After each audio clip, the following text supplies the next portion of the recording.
অসহযোগ আন্দোলনে জেলায় জেলায় বিক্ষোভ সংঘর্ষ, নিহত অন্তত 58। সিরাজগঞ্জের এনায়েতপুর থানায় 13 পুলিশ সদস্যকে পিটিয়ে হত্যা, আহত 3 শতাধিক।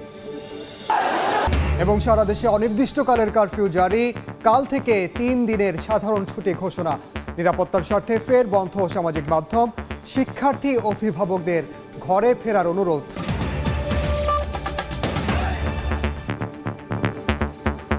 জনপদের সময়ের সঙ্গে আছি আমি ওমর ইনান। অসহযোগ আন্দোলনকারী আওয়ামী লীগ, ছাত্রলীগ ও পুলিশের মধ্যে সংঘর্ষ, পাল্টাপাল্টি ধাওয়ায় রণক্ষেত্র দেশের বিভিন্ন জেলা। এখন পর্যন্ত অন্তত 58 জন নিহতের খবর পাওয়া গেছে। এর মধ্যে ফেনী 8, নরসিংদী ও সিরাজগঞ্জে 6 জন করে, রংপুর, বগুড়া, লক্ষ্মীপুরে 4 জন করে, ঢাকা, পাবনা, কিশোরগঞ্জ, সিলেট, মুন্সিগঞ্জ, শেরপুরে 3 জন করে, মাগুরা ও কুমিল্লায় 2 জন এবং বরিশাল, ভোলা ও জয়পুরহাটে 1 জন করে মৃত্যুর তথ্য নিশ্চিত করেছে স্থানীয় হাসপাতাল কর্তৃপক্ষ। এদিকে সিরাজগঞ্জের এনায়েতপুর থানায় হামলা চালিয়ে 13 পুলিশ সদস্যকে পিটিয়ে হত্যা করা হয়েছে। এছাড়া কুমিল্লায় হাইওয়ে পুলিশের 1 সদস্য নিহত হয়েছেন। জেলায় জেলায় ভাঙচুর হয়েছে যানবাহন সহ বিভিন্ন স্থাপনা। সকাল থেকেই দেশের বিভিন্ন স্থানে বিক্ষোভ মিছিল নিয়ে নামেন আন্দোলনকারীরা। এ সময় ছাত্রলীগ ও আওয়ামী লীগ নেতাকর্মীদের মুখোমুখি অবস্থানে দাঁড়ান। উত্তেজনার এক পর্যায়ে হয় সংঘর্ষ।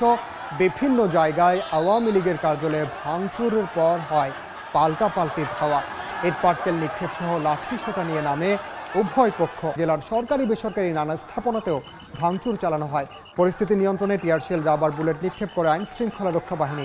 জেলার রায়গঞ্জে দুর্বৃত্তের হামলায় ইউপি চেয়ারম্যান, সাবেক ইউপি সদস্য, স্বেচ্ছাসেবক লীগের সাধারণ সম্পাদক ও সাংবাদিক সহ আরও 6 জনের মৃত্যুর খবর নিশ্চিত করেছে হাসপাতাল কর্তৃপক্ষ।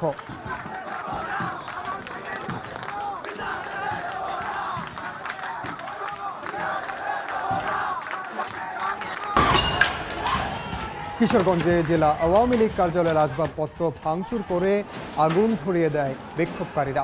পুলিশ হামলাকারীদের রুখতে টিয়ারশেল, রাবার বুলেট ও সাউন্ড গ্রেনেড নিক্ষেপ করে। এসব ঘটনায় 3 জনের নিহতের খবর নিশ্চিত করেছে হাসপাতাল কর্তৃপক্ষ। পাবনাতেও আন্দোলনকারীরা সড়কে নামলে প্রতিহত করতে যায় আওয়ামী লীগ ও ছাত্রলীগের নেতাকর্মীরা। এ সময় তাদের উপর চড়াও হয় বিক্ষোভকারীরা। শহরের আব্দুল হামিদ সড়কে সংঘর্ষের মাঝে পড়ে গুলিবিদ্ধ হয়ে সদর হাসপাতালে আসা 3 জন মারা গেছেন। সদর হাসপাতাল কর্তৃপক্ষ এ তথ্য নিশ্চিত করেছে। তাৎক্ষণিকভাবে নিহতদের পরিচয় জানা যায়নি। অপরদিকে ফেনীতে 6 জন নিহতের তথ্য নিশ্চিত করেছে জেলা সদর হাসপাতাল কর্তৃপক্ষ। বরিশালেও বিক্ষোভকারীরা রাজপথে অবস্থান নেয়। এ সময় ঢাকা বরিশাল মহাসড়ক অবরোধ সহ নগরের সিএনবি রোডে আওয়ামী লীগের অফিস ভাঙচুর করে। মালামাল রাস্তায় ফেলে দেয় আগুন, ভাঙচুর করা হয় অ্যাম্বুলেন্সও। সংঘর্ষে 12 নম্বর ওয়ার্ড আওয়ামী লীগের সভাপতি নিহতের তথ্য নিশ্চিত করেছে সদর হাসপাতাল কর্তৃপক্ষ। এছাড়াও পানি সম্পদ প্রতিমন্ত্রী জাহিদ ফারুকের বাড়িতেও হামলা সহ অর্ধশত মোটরসাইকেলে ভাঙচুর ও বিএনপির অফিসেও আগুন দেয়।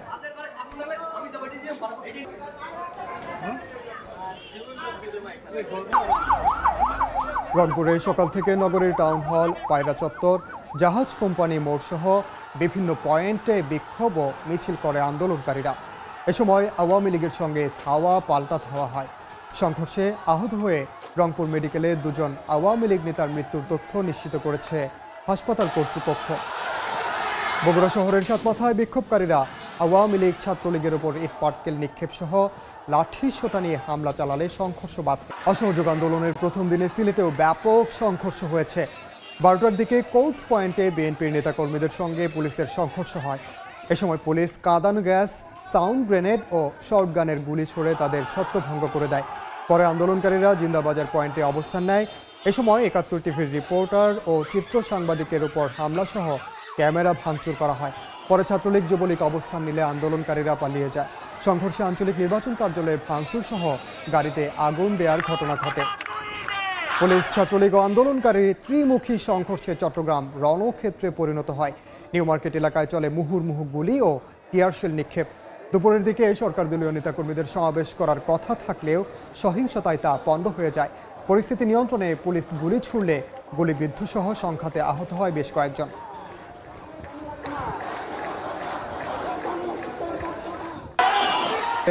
অসহযোগ আন্দোলনকারীরা বিশৃঙ্খলা সৃষ্টি করলে ছাত্রলীগ বাধা দিলে ধাওয়া পাল্টা ধাওয়া হয়। এ সময় ককটেল বিস্ফোরণের ঘটনাও ঘটে। আন্দোলনকারীরা মোটরসাইকেলে আগুন ধরিয়ে দেয়। পুলিশ পরিস্থিতি নিয়ন্ত্রণে সাউন্ড গ্রেনেড ও টিয়ারশেল নিক্ষেপ করে। এ ঘটনায় নিহত হয়েছেন 2 জন, আহত কমপক্ষে 35 জন।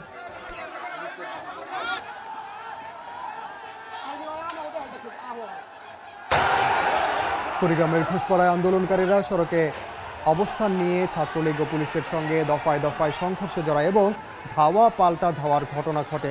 পরিস্থিতি নিয়ন্ত্রণে টিয়ারশেল ও রাবার বুলেট নিক্ষেপ করে আইন শৃঙ্খলা রক্ষা বাহিনী। পরে আন্দোলনকারীরা পিছু হটে বিভিন্ন সড়কে অবস্থান নেয়। শেরপুরেও পুলিশ, আওয়ামী লীগ এবং আন্দোলনকারীদের মাঝে ত্রিমুখী সংঘর্ষের ঘটনা ঘটে। তিনানীবাজার কলেজ মোড়ে বিক্ষোভের সময় টহলরত ম্যাজিস্ট্রেটের গাড়ি চাপায় 2 জনের মৃত্যু হয়েছে। নরসিংদীতে সংঘর্ষে ইউপি চেয়ারম্যান সহ 6 জন নিহতের খবর নিশ্চিত করে পুলিশ। সরকার পদত্যাগের 1 দফা দাবিতে অসহযোগ আন্দোলনে রাজধানীর মোড়ে মোড়ে বিক্ষোভ, ধাওয়া পাল্টা ধাওয়া সংঘর্ষ হয়েছে। বঙ্গবন্ধু শেখ মুজিব মেডিকেল বিশ্ববিদ্যালয়ের ভেতরে পার্কিংয়ে রাখা বিভিন্ন যানবাহন ভাঙচুর ও আগুন দেয় বিক্ষোভকারীরা।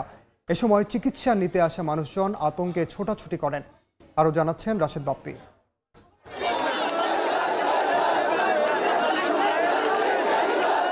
চলছে 1 দফা দাবির অসহযোগ আন্দোলন। সকাল থেকে রাজধানীর শাহবাগ এলাকায় জড়ো হন আন্দোলনকারীরা। বেলা 11টার কিছু পরে বঙ্গবন্ধু শেখ মুজিব মেডিকেল বিশ্ববিদ্যালয়ে ঢুকে পড়ে আন্দোলনকারীদের একটি অংশ। শাহবাগ মোড়ের প্রথম গেট দিয়ে হাসপাতাল চত্বরে ঢুকে পড়েন তারা। আন্দোলনকারীদের দাবি, হাসপাতালের ভেতর থেকে তাদের দিকে প্রথম ইট পাটকেল ছোড়া হয়েছিল। হাসপাতালের ভেতরে জ্বলতে থাকা আগুনের কালো ধোঁয়া অনেক দূর থেকেও কুণ্ডুলি পাকিয়ে উঠতে দেখা যায়। দীর্ঘ সময় ধরে শাহবাগ মোড়ে মিছিল স্লোগান দিয়ে বিক্ষোভকারীরা এক পর্যায়ে হোটেল ইন্টারকন্টিনেন্টাল মোড়ের দিকে আসে। সেখানে দীর্ঘ সময় ধরে চলে স্লোগান, বিক্ষোভ। এরপর বিক্ষোভকারীরা বাংলা মোটর মোড় হয়ে কারওয়ান বাজার মোড়ের দিকে এগিয়ে আসে। একটা পর্যায়ে বিভিন্ন পাড়া মহল্লায় অবস্থানরত সরকার দলীয় নেতাকর্মীরাও বেরিয়ে আসেন রাজপথে। চলে কিছু সময় ধরে ধাওয়া পাল্টা ধাওয়া। এক পর্যায়ে পরিস্থিতি কিছুটা নিয়ন্ত্রণে আসে। রাশেদ বাপ্পি, সময় সংবাদ, ঢাকা। বৈষম্য বিরোধী ছাত্র আন্দোলনে অসহযোগ আন্দোলনের একাত্মতা ঘোষণা করে বিএনপি নেতাকর্মীদের রাজপথে নেমে আসার আহ্বান জানিয়েছেন দলটির মহাসচিব মির্জা ফখরুল ইসলাম আলমগীর। দুপুরে গুলশানের সংবাদ সম্মেলনে এই কথা বলেন মির্জা ফখরুল। ছাত্র জনতার কর্মসূচি বানচাল করতে সরকার আবারও নিরাপত্তা বাহিনী সহ ক্ষমতাসীন দলের নেতাকর্মীদেরকে ছাত্র জনতার উপর লেলিয়ে দিয়ে আরও হত্যা, নির্যাতন, দমন, নিপীড়ন অব্যাহত রেখেছে। পরিণতি এটাই, এই সরকারকে এইভাবেই চলে যেতে হবে, এর কোনো বিকল্প নেই। তত বেশি ক্ষতি হবে দেশের, জাতির, তত বেশি ক্ষতি হবে আওয়ামী লীগের রাজনৈতিক দল হিসেবে। বিএনপি বৈষম্য বিরোধী ছাত্র আন্দোলনের তথা আপামর জনসাধারণ উত্থাপিত 1 দফা ঘোষণাপত্রের সাথে সম্পূর্ণ একাত্মতা ঘোষণা করছে। অসহযোগ আন্দোলন কর্মসূচি দেওয়ার নৈতিক অধিকার শিক্ষার্থীদের নেই বলে মন্তব্য করেছেন গৃহায়ন ও গণপূর্ত মন্ত্রী আম ওবায়দুল মুক্তাদির চৌধুরী। বিকেলে সচিবালয়ে তিনি বলেন, এখন সরকার উৎখাতের আন্দোলন করায় তাদেরকে রাজনৈতিকভাবেই মোকাবিলা করা হবে। যারা পরিচয় দিচ্ছে যে তারা বৈষম্য বিরোধী ছাত্র আন্দোলন, তারা কিন্তু ইনফ্যাক্ট আর ওই অবস্থানে নেই। তারা কিন্তু এখন রাজনৈতিক ইস্যু নিয়ে মাঠে নেমেছেন। তারা অসহযোগ দিয়েছেন। অসহযোগ দেওয়ার নৈতিক অথরিটিও নাই এবং পলিটিক্যাল অথরিটি নাই এবং লিগ্যাল অথরিটিও নাই। একটা নৈরাজ্যের দিকে দেশটাকে ঠেলে দিতে চায়। গভর্নমেন্টের বিরুদ্ধে বা আইন শৃঙ্খলা রক্ষাকারী বাহিনীর বিরুদ্ধে বা নিরীহ পথচারীর বিরুদ্ধে যারা আপনার যাতায়াত করে রাস্তা দিয়ে তাদের উপর আক্রমণের সম্পূর্ণ দায়িত্ব কিন্তু এই বৈষম্য বিরুদ্ধে ছাত্র আন্দোলনকে নিত। আলোচনা তারা করবেন কিনা এটা তাদের ব্যাপার। আমি তো মনে করি আলোচনা ছাড়া তাদের কোনো গত্যন্তর নেই। আন্দোলনকারী শিক্ষার্থীদের উপর সরাসরি গুলি না করার নির্দেশনা চেয়ে করা রিট খারিজ করে দিয়েছেন হাইকোর্ট। শুনানি শেষে আদেশে আদালত বলেন, সব নাগরিকের শান্তিপূর্ণ সভা সমাবেশে অংশগ্রহণ করার অধিকার আছে। একই সঙ্গে আন্দোলনকারীদের উপর গুলি করার ক্ষেত্রে আইন শৃঙ্খলা রক্ষাকারী বাহিনীকে কঠোরভাবে প্রবিধান অনুসরণ করতেও নির্দেশ দিয়েছেন আদালত। আয়কর বাবদ ডক্টর ইউনূসের গ্রামীণ কল্যাণের কাছ থেকে এনবিআরের 666 কোটি টাকা পরিশোধের নির্দেশ দিয়েছেন হাইকোর্ট। বিচারপতি খুরশিদ আলম খানের সমন্বয়ে গঠিত হাইকোর্টের দ্বৈত বেঞ্চ এই রায় দেন। উনি ওনার আপিলের রাইটটাকে খর্ব করে উনি রিভিশন করেছেন, যার ফলে উনি আবার আপিল করতে পারেন। আমরা শুনানির অন্তে আজকে সুপ্রিম কোর্টের হাইকোর্ট বিভাগ এই মামলাতে রুলটা খারিজ করে দিয়েছেন, অর্থাৎ ওনাকে এখন টাকা দিতে হবে। যৌথভাবে এই ট্যাক্সের রিটার্নটা দিয়ে আসতেছে। এই গভর্নমেন্টের 3টা আমলে এই ট্যাক্সটা দিয়ে আসতেছে, কারণ এই 28 ধারায় সবগুলি কোম্পানি হচ্ছে সিস্টার কনসার্ন। তো সিস্টার কনসার্নের মাধ্যমে তারা একে অপরকে সহযোগিতা করেই কিন্তু এই কাজটা চালিয়ে নেয়। এই ছিল জনপদের সময়। এরপর রাতের সময় সঙ্গে থাকবেন সহকর্মী গোলাম রাব্বি। ইনার আপনাকে ধন্যবাদ। রাতের সময় নিয়ে ফিরছি কিছুক্ষণ পর, সঙ্গেই থাকুন সময়।